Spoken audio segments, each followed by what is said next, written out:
మీరు ఎలాంటి బిజినెస్ చేస్తున్నా ఏఐ టూల్స్ ద్వారా మీ బిజినెస్ ని డబుల్ చేసుకోవచ్చు. జస్ట్ 49 రూపీస్కే ఏఐ టూల్. వెల్కమ్ టు అందమైన జీవితం. నమస్తే కళ్యాణ్ చక్రవర్తి గారు. నమస్తే అండి కళ్యాణ్ గారు. మనం అందమైన జీవితం ద్వారా ఎంతో మంది మనకి మెయిల్స్ చేస్తున్నారు. సో చాలా మెయిల్స్ వస్తూ ఉన్నాయండి. మరి అట్లనే లక్ష్మి గారు ఒక మెయిల్ చేశారండి నాకు. అత్తవారింట్లో ఇబ్బందులు, తనకి ప్రజెంట్ పుట్టింటికి వచ్చింది, ఇంకా తనకి అత్తవారింటికి వెళ్ళాలనిపించటం లేదు అక్కడున్న సమస్యలకి. సో తను మెయిల్ పెట్టింది.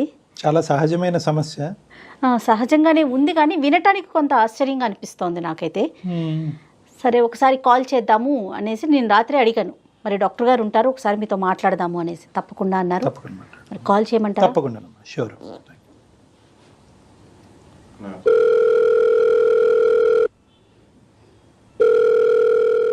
హలో హలో లక్ష్మి గారండి? అవును మేడం. లక్ష్మి గారు, మీరు మాకు మెయిల్ చేశారు. నేను సుమన్ టీవీ నుంచి మాట్లాడుతున్నాను, అందమైన జీవితం ప్రోగ్రామ్ నుంచి. Good morning madam. Good morning అండి. నాతో పాటు డాక్టర్ గారు కూడా ఉన్నారు, ఒకసారి మాట్లాడతారా? మాట్లాడతాను మేడం. ఓకే, చెప్పండి అండి ఒక్కసారి. లక్ష్మి గారు నమస్తే అమ్మా. నమస్తే సార్. చెప్తారు, మీ సమస్య చెప్పండి అమ్మా. సార్ 1 year నుంచి మా డాడీకి బాగుండట్లేదు సార్ ఒంట్లో. అమ్మా. సో అయినా ఏజ్డ్ పర్సనే సార్. సో మళ్ళీ నెక్స్ట్ మా డాడీని నేను తప్ప వేరే వాళ్ళు చూసుకోవడానికి ఎవరు లేరు సార్. అయినా నేనుంటేనే కొంచెం పక్కన కొంచెమైనా హ్యాపీగా ఉంటారు సార్. మా అత్తగారేమో నేను ఇంట్లో ఉన్నాను కదా అంటే, ఆవిడ అంతకు ముందు వాళ్ళ ఇంట్లో ఆల్రెడీ ఇంట్లో పని మనిషి ఉండేది సార్.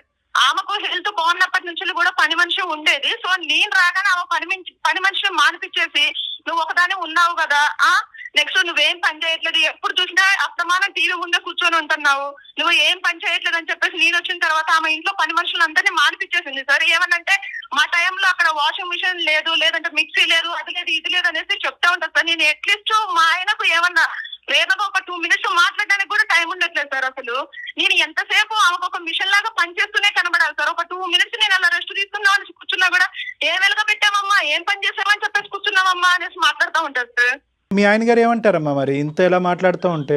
ఆయనేమో, నువ్వు అస్తమానం మా మమ్మీ మీదనే ఆడిపోసుకుంటా ఉంటావా, ఆ ఏజ్ లో నిన్ను టార్చర్ పెట్టాల్సిన అవసరం ఏంది, ఏదో ఒకటి చెయ్యరాదు అనేసి అంటే నేను ఎంతకాలం చేస్తూ ఉండాలి సార్. అసలు ఒక మిషన్ లాగా నాకంటూ లైఫ్ అంటూ ఏమీ లేదా సార్. ఇంకా నేను మా ఇంట్లో వాళ్ళు, మా మమ్మీ అంటేనే నేను అసలు పర్లేదు, నేను ఎంత పని చేసినా కూడా పైగా నేను ఆమె సాటిస్ఫై కాకపోగా ఎదుటి వాళ్ళని వాళ్ళకు మంచి కోడలు దొరికింది, మంచిగా పని చేస్తుంది అనేసి మెచ్చుకుంటా ఉంటుంది సార్ ఊరికే.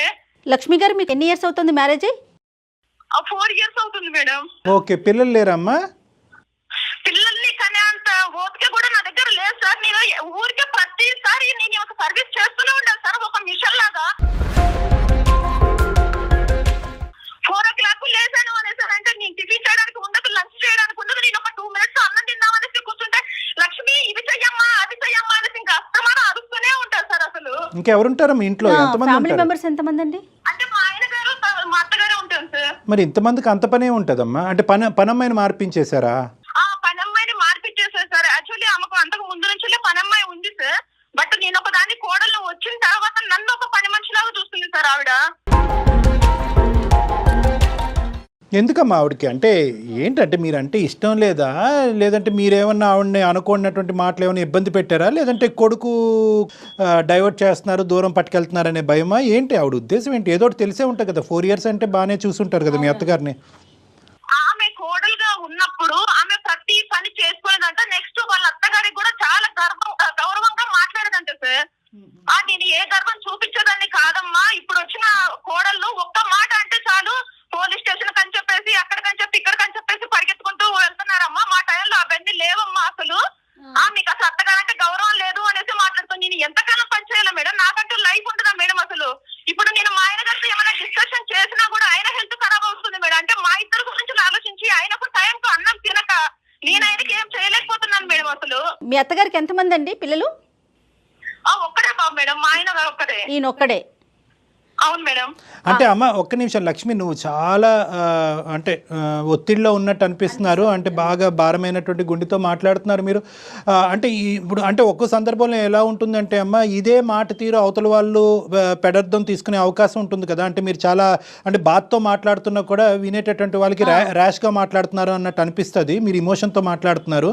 ఇదే ఇమోషన్తో ఇదే టోన్తో మాట్లాడతారమ్మా, లేదంటే ఈరోజు కాల్ కలిసింది కాబట్టి యాంగ్జైటీతో మాతో ఇలా మాట్లాడుతున్నారా? లేదు సార్, నాకు ఓపిక నశించిపోయింది సార్. మా డాడీని చూసుకోవడానికి ఎవరు సార్ లేడు కదా పక్కన. మా డాడీతో నాకు బాండింగ్ ఎక్కువ సార్. అయినా నేను అట్లీస్ట్ పక్కన ఉంటే కొన్ని రోజులైనా బ్రతకడానికి ఛాన్సెస్ ఉంటాయి సార్. ఇంకా నేను దగ్గర ఉండేసి మా డాడీని పోగొట్టుకుంటే తర్వాత నన్ను ఎవరు చూస్తారు సార్? ఇంకా కొంచెం కూల్గా అండి. ఏం లేదు, మీరు ఎప్పుడైనా ఆవిడతో మాట్లాడారా? నన్ను ఇన్ని పనులు చేయించుతున్నారు, నాకు చాలా ఇబ్బంది అనిపిస్తోంది, నేను చేయలేకపోతున్నాను, ఈ వర్షం ఎప్పుడైనా నడిచిందండి మీ ఇద్దరి మధ్యన? నేను చెప్పాను మేడం, నేను చెప్పినంత వరకు చెప్పాను మేడం. నేను ఇది చేయలేకపోతున్నాను అత్తమ్మ, నా వల్ల కావట్లేదు. నేను అట్లీస్ట్ మా ఆయన 7 o'clock వస్తే నేను అట్లీస్ట్ దగ్గర ఉండి ఒక 2 minutes కూడా మాట్లాడలేకపోతున్నాను. నేను మా ఆయనకి ఏదో ఒకటి చేసి పెట్టాలనేసి ఉంటది కదా మేడం. నేను మా ఆయన వచ్చారు అత్తమ్మ, నేను వెళ్తున్నాను అనేసి అంటే, ఏమ్మా ఇంకా తర్వాత మాట్లాడుకోరు, ఎలా బెడ్రూమ్కి వెళ్ళిన తర్వాతకి ఇంకా ఇప్పుడే మాట్లాడాలా, ఇక నీకే ఉన్నారా మొగడు అనేసి మాట్లాడుతూ ఉంది మేడం. ఇందులో మొత్తం అంశంలో చాలా బాధ కలిగేటటువంటి అంశం ఏంటో తెలుసా? 4 సంవత్సరాలకి అయ్యింది కానీ ఇప్పటివరకు మీ గొడవలు పెరిగింది, దూరం పెరిగింది కానీ పిల్లలు లేరు మీకు. ఓకే, దానికి ఏంటమ్మా అంటే ఇది ఒక ప్రైవేట్ ఇష్యూ అనుకోండి, దానికి కారణం ఏంటి? అంటే మీరిద్దరూ అసలు ఆ భార్యాభర్తలుగా ఉండే దానికి కూడా అవకాశం లేదా ఇంట్లో? ఉన్నది సార్. అసలు నేను ఆమెకు 12 అవుతుంది సార్. రోజు నేను పడుకునేసరికి 12-1 అవుతా ఉంటుంది సార్. ఇంకా నేను నా హస్బెండ్ తో స్పెండ్ చేయడానికి ఎక్కడ ఉంటుంది సార్? కాదు లక్ష్మి గారు, ఒక్క నిమిషం. మిషన్ లాగా పనిచేస్తూనే ఉండాలి సార్ ఆవిడకి. కరెక్టే లక్ష్మి గారు, ఒక్క నిమిషం అండి. ఉండేది ముగ్గురు, మీరు, మీ హస్బెండ్, మీ అత్తగారు. అవును మేడం. బట్టలు ఉతుక్కోవటం, అంట్లు గిన్నెలు తోముకోవటం, వంట చేసుకోవటం. అవును మేడం. పొద్దున్న ఒకసారి గిన్నెలు బట్టలు అంటే ఒకసారి అయిపోతుంది, వంట అంటే కొన్ని 2 సార్లు చేసుకుంటారు. అంతకు మించి ఇంక ఏం పని ఉంటుందండి? అంటే ఆవిడ దగ్గర నుంచి ఆవిడ ఎలా చేస్తారు? మీతో ఎలాంటి పనులు చేయించుతారు? అంటే అమ్మ పని వెతికి మరీ చూపిస్తుంది మేడం నాకు తప్పగా. ఏదో ఒకటి క్రియేట్ చేస్తారే. ఆమెకు ఖాళీగా కనిపించకూడదు మేడం అసలు. మిషన్ లాగా నేను ఎప్పుడు పని చేస్తూనే ఉండాలి. లక్ష్మి, ఈరోజు దేని గురించి అమ్మ చేశారు మాకు? అంటే సార్ నా సమస్య అది చిన్నది కాదు అలా అని చెప్పేసి పెద్దది కాదు సార్. ఓకే. సో ఆవిడ ఏంటంటే మీ డాడీ దగ్గరికి పదే వెళ్తున్నావు, నాకు ఇక్కడ చేసి పెట్టడానికి ఎవరు లేరు, నాకు టైం కు టాబ్లెట్స్ ఇచ్చే వాళ్ళు ఎవరు లేరు అని చెప్పేసి కూడా ఆవిడ మాట్లాడుతుంది సార్. ఆ సంగతి మొత్తం ఆవిడకి తెలుసు. ఆవిడ ఇప్పటికి వచ్చేసి ఒక్కసారి కూడా ఎలా ఉన్నారమ్మా మీ డాడీ అని కూడా అడగలేదు సార్. అలాంటివి కాకుండా నేను మొన్న వచ్చినప్పుడు ఏమ్మా ఉన్నామని ఒక్కసారి పోడా మీ డాడీ ఎన్నిసార్లు తిరుగుతూ ఉంటావు, ఇంకా అక్కర్లేదా, ఇల్లు అక్కర్లేదా అని చెప్పేసి మాట్లాడుతూ ఉంది సార్. మీ అమ్మగారు ఏం చేస్తుంటారండి లక్ష్మి? చెప్పండి సార్. లక్ష్మి అమ్మ ఏం చేస్తుంటారండి? మమ్మీ గారు లేదు సార్. అమ్మ లేరు. ఓహో, ఓకే. అమ్మ లేకపోవడంతో ఆ బాధ్యత మీ మీదకి వచ్చింది, అంతే కదండి? మీదే బాధ్యత ఉన్నది ఒక్కరే కాబట్టి మీదే మొత్తం బాధ్యత. నాకు అనిపిస్తుంది కళ్యాణ్ గారు, ఒక్కసారి వీళ్ళ అత్తగారితో మాట్లాడితే ఆవిడ వర్షన్ ఎలా ఉందో మరి. అంటే వాళ్ళిద్దరి మధ్యన ఇంకా ఏమ్మా మేము మాట్లాడితే ఓకేగా ఉంటుందా, లేదంటే మీ ఇద్దరి మధ్యన గొడవ ఇంకా పెరుగుతుందా? ఇంకా పెరుగుతుంది సార్. అంటే ఆవిడ ఎలా మాట్లాడతారు అన్నది మీరు ఒకసారి వినండి సార్. పర్వాలేదంటారా? మళ్ళీ రేపటి రోజున ఇష్యూ లేకుండా మీరు ఓకే అంటేనే ఒక్కసారి మాట్లాడదాం. అంటే అసలు ఆవిడ వర్షన్ ఏముంది, ఏం చెప్తారు అనేది. అమ్మ లక్ష్మి, ఎందుకంటే ఇప్పుడు ఇది ఒక ప్రొఫెషనల్ ప్లాట్ఫామ్ అమ్మ, ఇదేమీ పంచాయతీ కాదు. ఓకే, ఇక్కడ మీరు మాత్రం మీ అత్తగారితో ఫోన్ కాల్ మేము కలిపినప్పుడు గొడవ పెట్టుకునేటటువంటి ప్రయత్నం కానీ ఆర్గ్యూ చేసుకునేటటువంటి ప్రయత్నం చేయటం మొదలు పెడితే కనుక కథ ఎక్కడికో వెళ్ళిపోతుంది, సొల్యూషన్ చాలా దూరం అయిపోతుంది. ప్లస్ పరిస్థితి చేజారిపోతుంది లక్ష్మి. కాబట్టి అలాంటి ఇష్యూకి వెళ్ళకండి, నార్మల్గా మాట్లాడే ప్రయత్నం ఒక్కసారి చేద్దాం, సరేనండి? Okay madam. మరొక్కసారి అత్తయ్యకి ఫోన్ కలుపుతారా మీరు? Okay madam. మీరు మాట్లాడుతున్న వ్యక్తి మీ కాల్ ని హోల్డ్ లో ఉంచారు, దయచేసి లైన్ లో వేచి ఉండండి. The person you are speaking with has put your call on hold. Please stay on the line. Hello, అత్తయ్యని లైన్లోకి తీసుకున్నారా అన్నపూర్ణమ్మ గారిని? కలిపాను మేడం. ఓకే, లైన్లో ఉన్నారు ఆవిడ కూడా. అమ్మ నమస్తే. అమ్మా అమ్మా నమస్తే. ఎవరు మాట్లాడుతున్నారండి?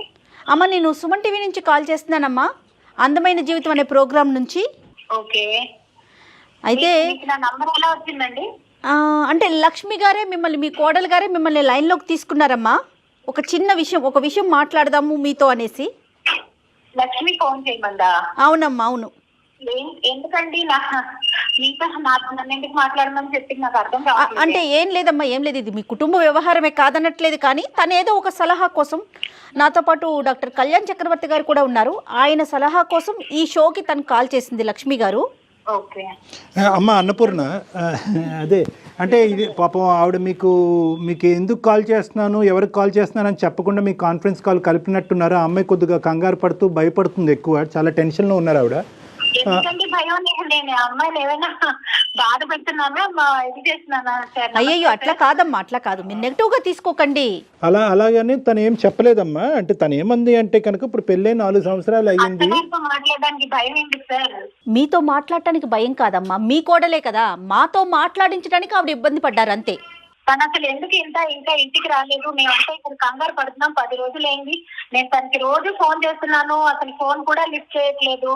అసలు వెళ్ళి ఎన్ని రోజులు అయిపోయింది, మాట లేదు, పలకరింపు లేదు, ఏమీ లేదు. అసలు ఏమైంది? అసలు తను ఉందా లేదా ఏం నాకేం అర్థం కావట్లేదు.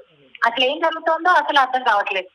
అదేనమ్మా, కమ్యూనికేషన్ ఆ విధంగా డ్రై అయిపోయింది అనేటటువంటి ఉద్దేశంతోనే మేము ఏంటంటే దీనికి ఏమన్నా ఒక పరిష్కారం ఎతకాలి అనే ఉద్దేశంతో మేము మాట్లాడుతున్నామమ్మా. సో ఇక్కడ ఏంటంటే మాకు అన్నపూర్ణ గారు, మీరు కూడా వయసులో పెద్దవాళ్ళు, మాకు అనిపించింది ఏంటంటే ఇక్కడ పెద్ద అంత భయంకరమైనటువంటి సమస్యలు అంటూ ఏమీ లేవు. మీ కోడలు మాకు చెప్పినటువంటి ఒక 2 ముక్కలు నేను చెప్తాను. ఏంటంటే పెళ్ళైనటువంటి దగ్గర నుంచి, పెళ్ళైనప్పటి నుంచి ఇంటికి సంబంధించినటువంటి పనులన్నీ కూడా ఆవిడే చేయవలసినటువంటి పరిస్థితి ఏర్పడుతుంది. ఇంట్లో పనమ్మాయి కూడా లేదు. ఉదయం లేచిన దగ్గర నుంచి రాత్రి 12 వరకు అదే పనుల్లో నిమగ్నం అవటం తప్ప ఆవిడకి ఇంకో ప్రపంచం లేదు అని చెప్తుంది. అది మాత్రం చాలా తప్పుగా తను చెప్తోంది. అందులో అలా తను ఎందుకు అలా చెప్తోందో నాకైతే అర్థం కావట్లేదు. అదే కాకపోతే ఏంటంటే ఒక ఆడపిల్ల అన్నాక పెళ్లి ఇంటికి వచ్చినాక కాలు మీద కాలేసి కూర్చోడానికి కాదు కదా సార్. నేను నా కొడుకుని ఇచ్చి దానికి పెళ్లి చేసింది. నాకు కూడా ఒంట్లో బాగోట్లేదు. నాకు కూడా ఏ పని చేయాలన్నా ఒళ్ళు సహకరించడం లేదు. ఏ పని చేసుకోవాలన్నా నాకు కూడా ఒక తోడు సాయం కావాలన్నా ఒకే ఒక ఉద్దేశంతోనే నేను నా కొడుక్కి తనకి ఇచ్చి పెళ్లి చేశాను. మరి ఇంటి పని చేసుకోవడం కూడా అదేదో పెద్ద ఘనకార్యం అని, పెద్ద కష్టమైన పని అని తను ఊహించుకుంటూ ఉంటే అది ఎవరి వల్ల తనకి, అంటే తన కెపాసిటీ కదా మేడం. అన్నపూర్ణ గారు మేడం, ఆ అమ్మాయి అంటే మీరు మీ ఆరోగ్యం కూడా బాగుండదు, ఇంటికి వచ్చినటువంటి కోడలు పని చేయాలి అనేటటువంటి వాస్తవాన్ని మేము అందరం అంగీకరిస్తున్నాం. కానీ ఆ అమ్మాయి కెపాసిటీకి మించి చేయవలసిన పరిస్థితి ఏర్పడుతుందని అంటుంది. అలిసిపోయానండి, ఆఖరికి పిల్లలు అనేటటువంటి దానికి కూడా నాకు ఓపిక లేదు అనేటటువంటి అంశం ఒకటి చెప్తుంది, నెంబర్ 1. రెండో అంశం ఏం చెప్తుందంటే తన ఏకైక కూతురు, తల్లి లేదు, తండ్రి ఆరోగ్య పరిస్థితి బాగుండదు, ఇటువంటి పరిస్థితుల్లో మా నాన్న నేను చూసుకోవటం తప్ప ఎవరున్నారు అనేటటువంటి ఉద్దేశంతో అక్కడికి వెళ్తుంది. కానీ అక్కడికి వెళ్ళిన తర్వాత ఆటోమేటిక్గా ఇక్కడ పని చేయడానికి ఎవరు లేరని చెప్పి మీ ఫోన్లు పదే వస్తూ ఉంటాయి. ఈ మొత్తం అంశంలో నేను ఉక్కిరిబిక్కిరి ఈ 2 అంశాలు చెప్పింది. కొడుకు మంచోడు, మీ అబ్బాయి అద్భుతమైనటువంటి వ్యక్తి, అసలు ఏ ప్రాబ్లం లేదు, ఎటువంటి అలవాటు లేదు, కష్టపడతాడు, ప్రాణానికి ప్రాణంగా భార్యను చూసుకుంటాడు అనేది కూడా తను చెప్తుంది. మిమ్మల్ని కూడా నెగిటివ్గా ఏం చెప్పలేదు. కానీ మీ ఎక్స్పెక్టేషన్స్కి ఆ అమ్మాయి రీచబిలిటీకి, అంటే ఆ అమ్మాయికి ఉండేటటువంటి కెపాసిటీకి మధ్యన చాలా వ్యత్యాసం వస్తుందండి. దానివల్ల మా ఇద్దరి మధ్యన మనస్పర్ధలు వస్తున్నాయి అన్నదే ఒకటి తను చెప్తుంది. కావాలంటే ఆవిడ కూడా లైన్లో ఉంది. గొడవ పడకుండా ఏదైనా క్లారిటీ తీసుకోవాలంటే కనుక అన్నపూర్ణ గారు మీ కోడలతో మీరు మాట్లాడచ్చు. Hello Lakshmi, hello. నాతో మాట్లాడడానికి నీకేంటమ్మా భయం? నువ్వు వేరే వాళ్ళ చేత నాకు ఫోన్ చేసి మాట్లాడించాలా? బాగున్నారా అత్తమ్మా? బానే ఉన్నామమ్మా. నువ్వెలా ఉన్నావో చెప్పు ముందు. ఒక ఫోన్ లేదు, మాట లేదు, పలుకు లేదు. ఫోన్ చేస్తుంటే కనీసం ఎత్తట్లేదు. ఏమనుకోవాలి మీరు ఇక్కడ? అవునత్తమ్మా, ఎంతసేపు నేను ఫోన్ చేయట్లేదు, నేను ఫోన్ ఎత్తట్లేదు, ఇలా ఉన్నాను అలా ఉన్నాను అనేసి అంటున్నారులే. కానీ అదే వాళ్ళ డాడీకి బాలేక, నేను మా డాడీకి బాలేక వచ్చిన సంగతి మీకు ఆల్రెడీ తెలుసు. నేను కనీసంగా మీరు ఒక్కసారైనా కూడా ఫోన్ చేసేసి ఎలా ఉందమ్మా మీ డాడీకి, మరి బాగుందా, ఎప్పుడు వస్తున్నావు అనేసి మీరు అడగొచ్చు కదా అత్తమ్మా. మరి లక్ష్మి కొద్ది సాఫ్ట్ గా నాన్న, కొద్దిగా సాఫ్ట్ అక్కడ పరిస్థితి అర్థమయ్యేది. అవును, కాల్ లిఫ్ట్ చేయలేదు అనేసి అంటే మీరు అర్థం చేసుకోవాలి కదా అత్తమ్మా. పెట్టినానని చెప్తున్నావంట, అసలు ఏం కష్టాలు పెట్టిస్తున్నాను నేను నిన్ను? అలా కాదమ్మా, ఏంటి కష్టాలు నువ్వు పడిపోతున్నావు మా ఇంట్లో? ఉదయం లేచిన దగ్గర నుంచి రాత్రి 12 దాకా పనులు చేస్తున్నావు. పెళ్ళైన పిల్లవి అత్తారింటికి వచ్చిన తర్వాత కాస్త ఇంటి పని అది ఉంటుంది, అది కూడా కష్టమే. నేను చేయలేదా పనులు? మాకు అవ్వలేదా పెళ్లిళ్ళు? మాకు పుట్టలేదా పిల్లలు? ఏదో ప్రపంచంలో నువ్వు ఒక్కరిదానివే చేస్తున్నట్టు మాట్లాడతావు. అవునమ్మా, ఇప్పుడు మీది అవ్వలేదా? మీ అప్పుడు ఇది వాషింగ్ మిషన్ లేదు, మిక్సీ లేదు, అది లేదు, ఇది లేదు అనేసి మాట్లాడుతున్నారు. అప్పుడు అది మందుల తిండి కాదు, ఓకేనా? ఇప్పుడు తినేది మేము మందుల తిండి, అది కూడా టైంకి తినట్లేదు. నా హెల్త్ ఎలా ఉంటుంది? నేను పోనీ మీ అబ్బాయికి ఏమైనా చెప్పాను అనేసి అంటే ఆయన కూడా డిస్టర్బ్ అవుతున్నాడు. నేను ఎంతకాలం అనేసి ఓపిక పట్టాలి? ఒక మిషన్ లాగా పనిచేస్తూనే ఉండాలి. ఇంకా మీరేమో ఇంట్లో ఉన్న పని మనిషి కూడా మాడిపించేశారు. లక్ష్మి కూల్ అండి, కూల్. మనం సమస్యని క్రియేట్ చేసుకోకూడదు ఇక్కడ. ఇప్పుడు లక్ష్మి, ఇప్పుడు నువ్వు అనేది ఏంటమ్మా? ఇప్పుడు నీకేం కావాలి? కేవలం పని ఈ స్థాయిలో చేయించకూడదనా, పని మనిషిని పెట్టుకోవాలనా, ఆవిడ మాట తీరు మారాలనా, ఏం కోరుకుంటున్నావు? మీ అత్తింటి నుంచి మీరు ఏం కోరుకుంటున్నారో అన్నది విడమర్చి మా ద్వారా అన్నపూర్ణ గారికి చెప్పండి. ఇప్పుడు నేను పని మనిషిని పెట్టమనేసి నేను చెప్పట్లేదు సార్. నేను ఎంత పని అయినా చేసుకోగలను సార్. నేను ఎంత పని చేసినా కూడా నువ్వు ఎదుటి కోడలు మంచిది, వాళ్ళకు మంచి కోడలు దొరికింది అనేసి అంటే నాకు ఎలా ఉంటుంది సార్? అసలు నేను అట్లీస్ట్ మా హస్బెండ్ తో ఒక 2 minutes కూడా మాట్లాడడానికి కూడా లేకోకుండా నేను ఆవిడకి పని చేసి పెడుతున్నాను. ఎంతైనా సరే నన్ను ఇంకా ఇలా చేస్తుంది అలా చేస్తుంది అని చెప్పేసి పిన్ పాయింట్ చేస్తుంది, కానీ ఆమె మాత్రం బాగానే దాచుకుంటుంది సార్. ఇంకా అన్నపూర్ణ గారు ఏమంటారండి? సార్, నేను ఆ అమ్మాయిని ఎత్తుకొచ్చడం వల్ల కానీ ఏదైనా తప్పు చేసిందని చెప్పడం వల్ల పొరిగేది ఏమీ లేదు సార్. నేను ఏది చెప్పినా సరే తన మంచి గురించే చెప్తున్నాను. మాకు మా అత్తగారు ఎలా నేర్పించిందో నేను నా కోడలికి అలా అన్ని నేర్పించాలన్న సదుద్దేశంతో నేను తనకి ఏదైనా తప్పులు చేస్తే చెప్తున్నాను. ఇప్పుడు పెళ్ళైన ముందు ఒక ఇంటి ఆడపిల్ల, పెళ్ళైనాక కోడలు అయింది కదా సార్. కోడలి బాధ్యతలు వేరు, కూతురు బాధ్యతలు వేరుగా ఉంటాయి. బాధ్యతలు నేర్పించడం కూడా చెప్పాలంటే ఇంకా నేనేం మాట్లాడమంటాను? కాదమ్మా, తప్పులు నేర్పించడం అంటే ఎలాంటి తప్పులు జరుగుతున్నాయి? మీ కోడల ద్వారా మీకు ఎలాంటి ఇబ్బంది కలుగుతోంది? ఉదయాన్నే తొందరగా లేచి ఇంటి పనులు ఉంటాయి, క్యారేజీలు కట్టుకోవాల్సి ఉంటుంది. మీ కోడలు గారు ఏ టైం పడుకుంటారు? ఏమో సార్, నేనైతే మాత్రలు వేసుకుని 10-10:30 కల్లా పడుకుంటాను. అదేలేండి. సో ఏ టైంకి లెగుస్తుంది అనే దానికంటే ఏ టైంకి పడుకుంటున్నారు అనేది ఇంపార్టెంట్. ఇంకా ఏంటమ్మా ఈ అమ్మాయితో ప్రాబ్లము? పొద్దున్న ఆ ఫోన్ పట్టుకొని కూర్చున్నారు సార్ ఈ మధ్య పిల్లలు. ఆ ఫోన్ లోనే ప్రపంచం ఉన్నట్టు పని వెనక్కి పెట్టి ఆ ఫోన్ పట్టుకొని కూర్చోవడం, ఆ సెల్ఫీలు తీసుకోవడం, ఇదే నా సార్ ప్రపంచం. పనులు మనకి పనులు అన్నాక మనమే సృష్టించుకోవాలి. ఒకళ్ళు చెప్తే వచ్చేది కాదు ఇది. తను బాధ్యత పడాలి. తనే చిన్న విషయాన్ని భూతద్దంలో చూసుకొని తను మెంటల్ గా అప్సెట్ అవుతోంది, మమ్మల్ని అందరినీ కూడా బాధ పెడుతోంది. నేను ఏదో సుఖంగా ఉంటారు, సంతోషంగా ఉంటారని ఒకే ఒక ఉద్దేశం మీద నా కొడుకుని పెళ్లి చేశానమ్మా. ఇలా బాధలు పెట్టారని నేను ఏ రోజు 4 సంవత్సరాలు అయిపోయిందమ్మా. మళ్ళీ పెళ్లి విషయానికి వెళ్ళకూడదు మనం. ఇంకా మీరైనా మేమైనా ఎవరు ఆ విషయం మాట్లాడుకోకూడదు. ఎందుకంటే నీ గోల్ నీది, నా గోల్ నాది అనుకున్నట్టుంటే కనుక ఇంకా సంసారాలు ఎందుకు, కుటుంబాలు ఎందుకు? సార్, ఈ కాలం పిల్లలకి మాతో పోల్చుకుంటే అసలు ఎటువంటి కష్టాలే లేవని నేను అంటాను సార్. ఎందుకంటే ఇప్పుడు వీళ్ళకి బటన్ నొక్కితే పనులు జరిగిపోతున్నాయి. ఏ పనైనా వాళ్ళు ఒక దగ్గర ఉండి ఇంకో దగ్గర నుంచి చేసుకునే సౌకర్యం ఉంది. మా కాలంలో మేము నీళ్లు పోయాలన్నా బట్టలు ఉతకాలన్నా అదొక పెద్ద యుద్ధం. బటన్ నొక్కేటటువంటి అవకాశం ఉంది, ఇటువంటి టెక్నాలజీ మనతో ఉందంటే అదృష్టవంతులు మనము. రెండో పాయింట్ ఏంటంటే సెల్ఫీలు తీసుకున్నంత మాత్రాన ఆడపిల్లలు టైం వేస్ట్ చేసుకుంటున్నారు, కాలక్షేపం చేస్తున్నారు అన్నది కాదు. ఆ అమ్మాయి వయసులో చాలా చిన్నపిల్ల, పిల్లలు లేరు అనేటటువంటి ఒత్తిడిలో ఉంది, తండ్రికి బాగాలేదు అనేటటువంటి ఒత్తిడిలో ఉంది. ఇల్లు తప్ప ఇంకో ప్రపంచం ఆ అమ్మాయికి తెలియనప్పుడు ఏదో ఒక రిలాక్సేషన్గా ఆ అమ్మాయి ఫోన్ వాడితే తప్పేంటమ్మా? ఇవన్నీ ఎందుకు?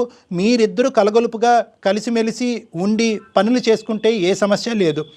అవతల వాళ్ళ యొక్క బాధ నా బాధగా వర్ణించుకుని ఆ విధంగా ఫీల్ అవుతే కనుక సమస్య కూడా లేదు. సరే, అత్తయ్య కదా అంటున్నారు, అమ్ముంటే ఇట్లాగే చెప్తారు కదా అని తన లక్ష్మి కూడా భావిస్తే. లక్ష్మి కూడా అమ్మ, ఇప్పుడు లక్ష్మి కూడా అర్థం అవ్వాల్సింది ఏంటంటే ఇప్పుడు మా నాన్న హెల్త్ బాగాలేదు, మా నాన్న దగ్గర పరిగెట్టాలి అనేటటువంటి ఆ ఇంపార్టెన్స్లో ఒక 10వ వంతో ఎంతో ఇక్కడ కూడా చూపెడితే బాగుంటుందేమో అనేటటువంటి అభిప్రాయం ఆవిడ మైండ్లో మనకు అనిపిస్తుంది. నువ్వు ఎందుకంటే మెట్టిల్లు కూడా నా ఇల్లు అన్నట్టు నువ్వు భావించట్లేదేమో అనేది ఆవిడ అభిప్రాయం. మీరు 2 వైపులా బ్యాలెన్స్ చేసుకోవాలి కదా లక్ష్మి గారు. మేడం, నేను 2 వైపులు బ్యాలెన్స్ చేసుకోవాలి అనేసానంటే 10 months నుంచి మా డాడీకి బాగుండట్లేదు మేడం. ఇప్పటికి వచ్చేస్తే మా అత్తగారు ఒక్కసారి కూడా మీ డాడీకి ఎలా ఉందమ్మా, మరి ఇన్నిసార్లు వెళ్ళేసి వస్తున్నావు కదా, ఏమన్నా ప్రాబ్లం ఉందా, అమౌంట్ అరేంజ్ చేశారా, ఏమైనా ఇబ్బంది ఉంటే చెప్పమ్మా అనేసి. నాకు మదర్ లేరు కదా మేడం, ఇప్పుడు ఆవిడే కదా నాకు మదర్ అయినా అత్తగారైనా కూడా. అట్లీస్ట్ ఒక్కసారైనా అడగాలి కదా మేడం. నువ్వు అడుగుతావమ్మా, మీ అత్తగారికి ఎలా ఉందన్న బాగోగులు చూసుకుంటారా మీరు? అత్తమ్మ తిన్నారా, టైంకి టాబ్లెట్స్ వేసుకున్నారా, నువ్వు చూసుకుంటావా ప్యారలల్గా? నేనే చూసుకుంటాను సార్ పక్కాగా. ఓకే సరేలేమ్మా, సరే. కొన్ని చూసి చూడనట్టు వదిలేసేయాలి కదా లక్ష్మి గారు. ఇప్పుడు ప్రతిదాన్ని మనం పట్టుకుంటూ ఉన్నామంటే అన్ని పట్టుకోవాల్సి వస్తుంది కదా. వదిలేయండి కొన్ని. సరే, ఆవిడ మనస్తత్వం, సరే ఆవిడ ఏ ఇష్యూలో ఉన్నారో, ప్లస్ మీ ఇద్దరి మధ్య ఉన్న సఖ్యత మీద కదా ఆధారపడి ఉంటుంది. లేదు మేడం, నేను ఏం చేసినా సరే ఆమెకు చెప్పాలి పక్కాగా. నేను నా హస్బెండ్ ని మ్యారేజ్ చేసుకున్నాను కాబట్టి హస్బెండ్ కు చెప్తే సరిపోయింది అనుకుంటున్నాంలే, కానీ అత్తగారికి చెప్పాలి పక్కాగా అన్నది ఎలా ఉంటది మేడం? పోనీ నేను ఆవిడకి చెప్తే కూడా అది ఆమె మైండ్ లో పెట్టుకుని మరి ఒక్కసారి ఫోన్ చేసి అడిగారా మేడం కనీసం మీ డాడీకి ఎలా ఉందమ్మా అని చెప్పేసి? భర్త ఒక్కరితోనే సంబంధం ఉంది అని మాట్లాడితే చాలా తప్పు మాట అది. ఏ భర్త ఒక్కడే కావాలని నీకు? వాళ్ళని కన్నా అమ్మ నాన్నలు వద్దా సార్? ఇలాగే ఉంటున్నారండి ఈ కాలం పిల్లలు. అత్తమామలు వద్దు, భర్త ఒక్కడే కావాలి. ఇలా మాట్లాడితే ఇంక నేను ఎత్తుకోవాలి, నేను అక్కడికి వెళ్ళమంటారు. అయ్యయ్యో, అదేం కాదు అన్నపూర్ణ మీరు గారు. అట్లా ఆ తీసుకోకుండా అమ్మాయి ఉద్దేశం అది కాదమ్మా, భర్త ఒక్కడే కావాలి అనేటటువంటిది అర్థం అనేటటువంటి మాట తను అనట్లేదు, కానీ తనకి ఎక్కడో మీరు కావాలి. ఇక్కడ మీరు అర్థం చేసుకోవాల్సింది ఏంటంటే మిమ్మల్ని దూరం పెట్టేటటువంటి ఉద్దేశం వాళ్ళకి లేదు. అట్ ద సేమ్ టైం వాళ్ళిద్దరికి సంబంధించినటువంటి ప్రైవేట్ లైఫ్ కూడా వాళ్ళు కోరుకుంటున్నారు, సింపుల్గా చెప్పాలంటే అంతే. మీ ఇంటి వైపుకి నాన్నగారిని షిఫ్ట్ చేసుకోవడానికి అవకాశాలు ఉన్నాయా లక్ష్మి గారు? మీరుంటున్న అత్తవారింటి పక్కకి అట్లా? మేడం కొన్ని విషయాలు నేను చెప్పలేకపోతున్నాను మేడం, నాకు భయం వేస్తుంది. అయినా కూడా ఇప్పుడు జీవితం అంటేనే ఇంకా భయం వేస్తుంది నాకు. అట్లా అనుకోవద్దు. మీకు చెప్పుకోలేకపోతున్నాను. చెప్పమ్మా, పర్లేదు. ఏంటమ్మా, ఏంటది? ఏంటది? మొగుడు సంసారం కావాలంటే ఇంటికి రా, లేకపోతే ఇంకా అంతే నీకు నాకు. అయ్యో అమ్మా, అయ్యో అంత భారీ మాటలు వద్దులే అమ్మా.